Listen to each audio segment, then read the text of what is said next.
kekuatan menulis mimpi itu ada, di mana ketika kita menulis itu pasti alam bawah sadar kita itu pasti akan mengiyakan dan mencari cara bagaimana supaya mimpi ini terwujud.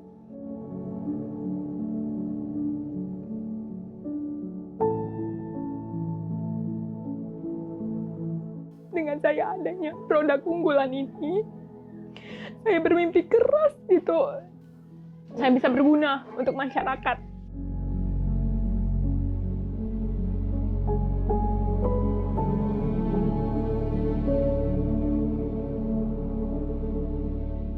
Saya pengen membuktikan ke orang tua saya gitu kan. Saya nggak pengen dianggap anak manja yang nggak bisa apa-apa.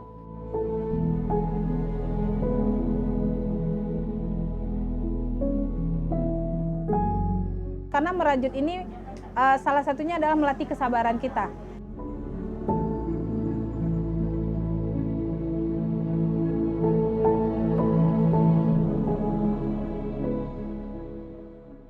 Auren itu punya suatu mimpi dan prinsip hidup, di mana Auren itu pengen banget jadi orang yang bermanfaat bagi banyak orang. Karena kan sebaik-baiknya manusia adalah yang bermanfaat bagi semua orang. Orang tua tidak pernah yang namanya menghambat jalan atau langkah saya, selalu memberikan keputusan kepada tangan saya. Kesuksesan adalah tanggung jawab saya sendiri, dan satu orang yang bisa merubah hidup saya itu adalah diri saya sendiri. Dan saya ingin memberikan bukti dan memberikan penghargaan kepada orang tua saya yang siang malam sudah bekerja, membesarkan saya, dan saya memiliki 2 adik. Nah, kita ngelihat suatu masalah, gimana sih caranya untuk mengatasi masalah ini? Kayaknya ini bisa dijadikan peluang bisnis deh. Kita riset dulu, walaupun risetnya yang belum yang berbasis data yang besar gitu kan. Kita teleponin tuh keluarga satu-satu. Di situ kita memberanikan diri tanpa mikir panjang, karena kalau seandainya kita mikir panjang, ujung-ujungnya nggak jadi. Kalau boleh jujur, saya nggak selalu yang optimis gitu. Saya nggak selalu yang berpikir positif gitu. Saya juga anak remaja yang pengen banget nongkrong bareng teman, main sana sini bareng teman. Tapi saya kembali lagi ke prinsip saya di awal. Saya ingat lagi orang tua, ingat lagi adik-adik saya. Mereka butuh saya untuk masa depan kita bersama, seperti itu. Saya benar-benar percaya kekuatan menulis mimpi itu ada, di mana ketika kita menulis itu pasti alam bawah sadar kita itu pasti akan mengiyakan dan mencari cara bagaimana supaya mimpi ini terwujud. Dan alhamdulillahnya sekali, sekarang saya usianya 19 tahun, ketika saya berusia 18 tahun saya mendapatkan 100 juta pertama saya. Dan saya alhamdulillah juga bisa menjadi seorang pembicara dalam bidang ekspor dari Kementerian Koperasi. Sangat luar biasa kekuatan menulis mimpi. Jadi jangan diremehkan untuk menulis mimpi teman-teman semuanya nanti. Kita itu ditentukan oleh 5 orang terdekat kita. Ketika kita dekat dengan 5 orang yang membuat kita value-nya bertambah, kita akan beruntung. Tapi tidak memutus silaturahmi dengan teman-teman yang lama. Kita selalu menjaga yang namanya tali silaturahmi. Persembahan yang paling ingin Auren berikan nantinya adalah ketika jerit payah Auren sendiri, Auren bisa melepaskan beban yang ada di pundak papi sama mami atas semua bebannya. Jadi kita nggak yang mikirin tentang uang, tentang segala macam, dan masalah-masalah di luar keuangan itu pengen Auren hilangkan, dan kita akan bersama-sama berjejer berlima di depan Ka'bah mengatakan labbaik Allahumma labbaik. Itu yang paling Auren inginkan.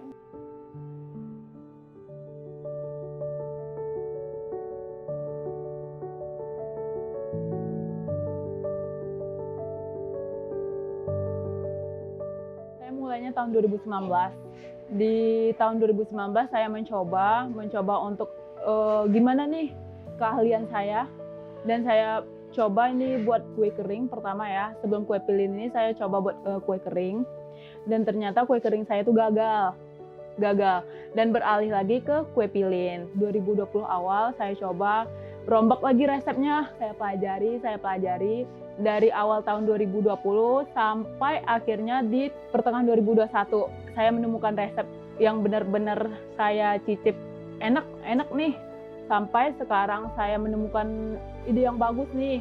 Gimana nih dari kue lama saya coba lagi, inovasi lagi. Ya udah saya tukar packagingnya. Saya tukar juga bagian pemasaran.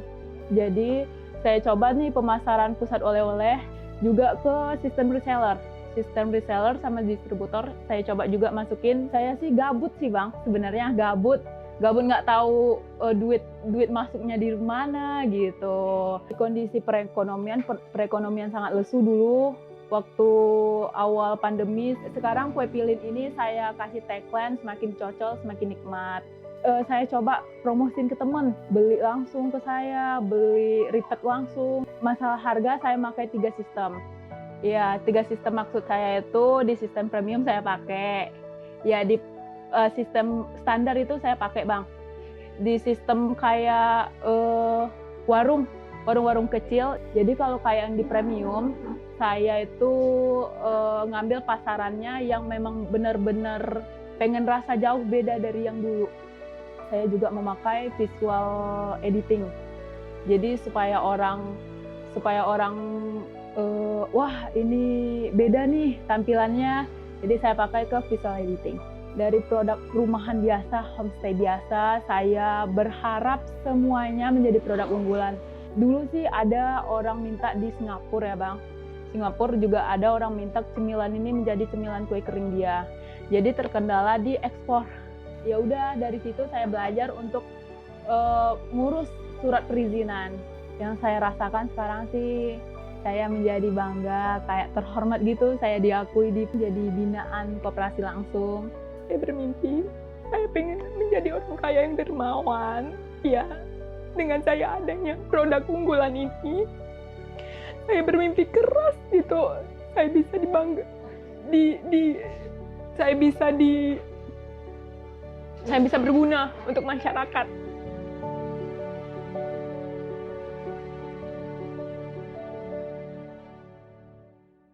Dulu mama saya itu seorang guru. Nah, jadi kan mama saya sering bawa bekal ke sekolah dan menunya itu sering rendang. Pas makan siang di kantor, itu kan teman-teman suka nyicipin. Bu, bagi dong gitu kan. Nah, setelah dicicip, wah Bu, rendangnya enak. Besok kalau lebaran saya titip bikin ya gitu. Tiap lebaran itu berlanjut gitu. Bu, saudara kita ada yang mau datang lo dari Jakarta, saya titip ya masakin 5 kilo. Nah, saya bilang ke si mama, teman-teman tiap tahun rutin gitu. Iya. Gimana kalau kita jadikan bisnis keluarga? Saya uruslah perizinan, terus desain kemasan, cetak kemasan di Jakarta. Setelah jadi itu, mama yang ngawasin karyawan buat masak. Nah, jadi saya yang datang ke toko-toko. Awalnya itu saya datang itu ke toko Christine Hakim.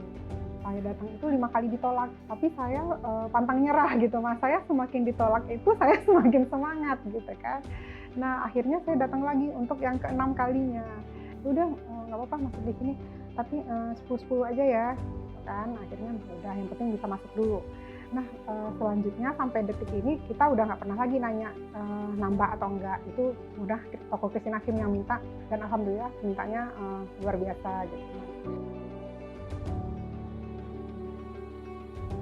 Nah, di 2019 itu kita mulai kan di Payakumbuh itu banyak dicari rendang telur gitu Mas ya. Kita bikin inovasi, alhamdulillah sekarang termasuk best seller gitu Mas. Kita bisa membuktikan dari 2 varian, sekarang alhamdulillah udah 11 varian gitu. Di awal Januari 2020 kita mulai melirik ke online gitu Mas. Kita mulai buka di Shopee, Instagram, dan Facebook. Selama pandemi, yang di offline memang terdampak, yang di online alhamdulillah naik. Ada customer kami yang ngirimin ke saudaranya ke Belanda gitu Mas. Nah ternyata si ibunya cocok gitu kan, cocok dirasa, dan kami dihubungi dari nomor kontak person yang ada di kemasan. Awalnya saya kira bercanda gitu kan, karena pas nelfon nanyain mau order langsung 1 ton. Saya kaget juga gitu kan, saya WA nomor rekening, selang 5 menit itu duitnya langsung masuk gitu kan, separuh dari total orderan si ibunya. Nah saya bilang ke suami, ini sejumlah 1 ton, wah bener, aduh gimana? Dan alhamdulillah saya terima tantangan itu gitu Mas. Karena saya mikirnya kesempatan belum tentu datang 2 kali gitu kan Mas. Akhirnya kita terima tantangan dan alhamdulillah akhirnya selesai tepat waktu.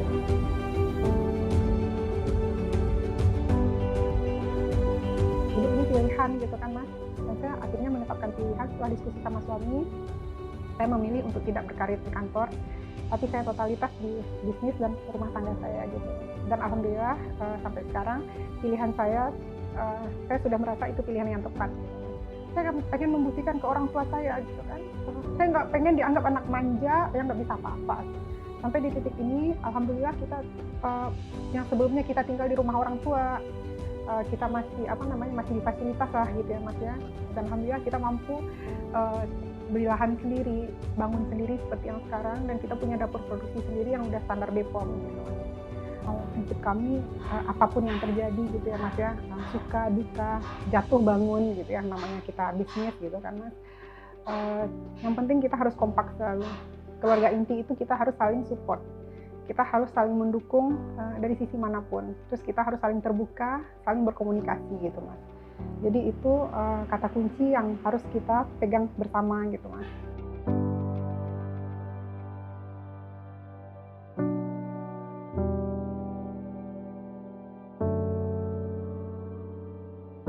Kami namakan Payokraft karena dia memang berasal dari kota Payakumbuh. Jadi orang mudah mengingat, oh Payokraft, Payakumbuh, seperti itu.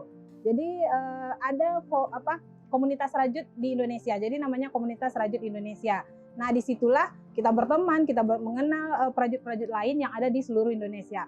Teman-teman perajut ini muncul gitu. Saya juga dari Payakumbuh. Lalu kita mulai kenalan satu sama lain. Dan akhirnya kami memutuskan kopdar pertama itu Januari. Jadi dari situlah ternyata kami baru menyadari ternyata perajut di Payakumbuh itu ternyata banyak. Jadi kami serius membuat komunitas ini. Alhamdulillah sudah 3,5 tahun berjalan dan anggotanya juga sudah mulai bertambah. Nah, salah satu yang tujuan awal kami karena memang kesulitan teman-teman apa sih? Itu yang pertama. Kedua, kami berbagi ilmu, belajar dengan teman-teman yang lain. Makanya jenis produknya banyak. Kami komunitas itu di bawah binaan Pemko Payakumbuh, alhamdulillah untuk di bawah Dinas Industri dan di bawah Dinas Koperasi dan UMKM, juga Dinas Pariwisata itu dilibatkan dalam berbagai event. Ini kan kita sudah punya galeri yang punya Niratna, ketua galerinya. Jadi kami berharap di tempat ini karya teman-teman bisa dibantu dijual, bisa juga produksi banyak, kita penuhi berdasarkan orderan gitu. Memang di Payokraft komunitas itu kan memang yang kita luangkan adalah waktu, tenaga, dan pikiran. Karena merajut ini salah satunya adalah melatih kesabaran kita. Dan alhamdulillah ibu-ibunya bisa share waktu di sini, share ide-ide di sini nih, Payo mau kita bikin apa nih? Nah, seperti itu. Jadi ada salah satu teman bilang, kasih informasi ke dinas, mulailah kami memperkenalkan diri satu persatu. Teman-teman juga sudah misalkan ada undangan UKM sendiri nih dengan merek brand sendiri, sudah mulai diundang untuk acara-acara pemasaran online, ekspor. Terus ada lagi yang kemasan. Yang pertama adalah kita fokus jadi sama bidang yang kita seriusin gitu. Jadi terus belajar, berinovasi dengan produk-produk lainnya. Mungkin itu saja.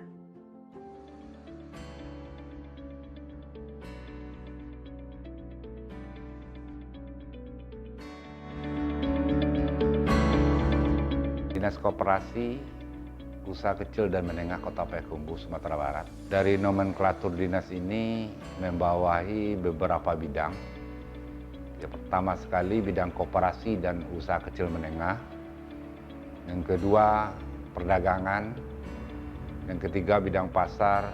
Selanjutnya ada satu unit yang dikelola langsung di bawah kepala dinas, yaitu unit pelaksana teknis daerah, menyangkut dengan promosi produk-produk daerah yang kita hasilkan.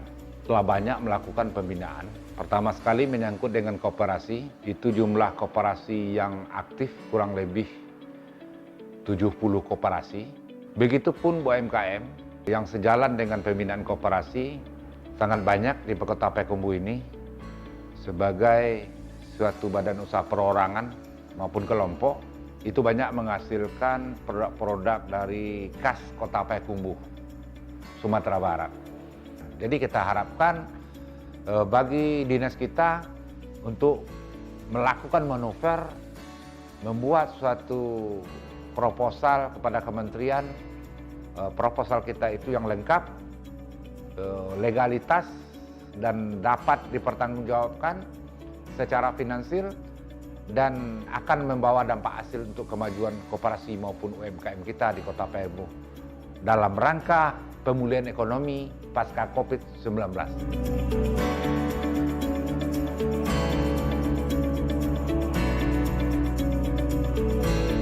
Kegiatan kita di bidang UMKM. Sebenarnya di UMKM ini cukup luas yang harus kita laksanakan. Yang pertama, target saya di sini juga akan pemuktahiran data pasca pandemi COVID. Walaupun data sebelumnya sudah ada, kita berkeinginan tahun ini atau 2 tahun ke depan sudah memiliki data berfokus by name by address yang memiliki semua informasi yang dibutuhkan untuk pengembangan usaha mereka dan kebutuhan-kebutuhan dari pelaku UMKM. Mereka ingin apa dari dinas, ingin didampingi apa oleh dinas. Jadi dengan adanya data nanti kita bisa menjawab semua kebutuhan dan juga data sebagai sumber kita untuk menyusun program kegiatan di dinas yang menjadi urgentitas dan kebutuhan dari pelaku UMKM itu sendiri. Apa fasilitasi apa yang akan diberikan oleh dinas kita sudah rancang semua. Jadi diklat 3 hari yang kita rancang selama 24 JP itu menurut saya belum cukup untuk pengembangan usaha di koperasi maupun peningkatan pemahaman sumber daya manusia pelaku UMKM dan koperasi. Jadi ini perlu kita tindak lanjuti dengan sebuah program yang kita kemas yang akan kita launching mungkin nanti di bulan Juli, klinik koperasi dan kelas bisnis UMKM.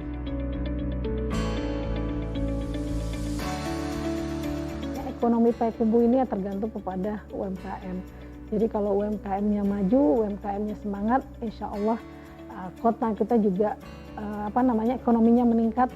Bahkan juga kemarin selama pandemi ya, alhamdulillah di Payakumbuh mungkin dampak ekonominya rasanya tidak terlalu besar gitu karena apa? Karena kita tidak mengandalkan industri yang besar-besar seperti itu, tapi lebih kepada UMKM. Memang terjadi penurunan iya, tapi kepada UMKM beberapa teman-teman itu saya katakan jadikan masa-masa pandemi ini sebagai kita semacam dikepompong. Kita kan dikurung, tapi kita itu memperkuat diri. Sehingga nanti ketika pandemi selesai kita sudah siap melihat dunia menjadi satu kupu-kupu yang cantik yang kemudian bisa terbang kemana-mana.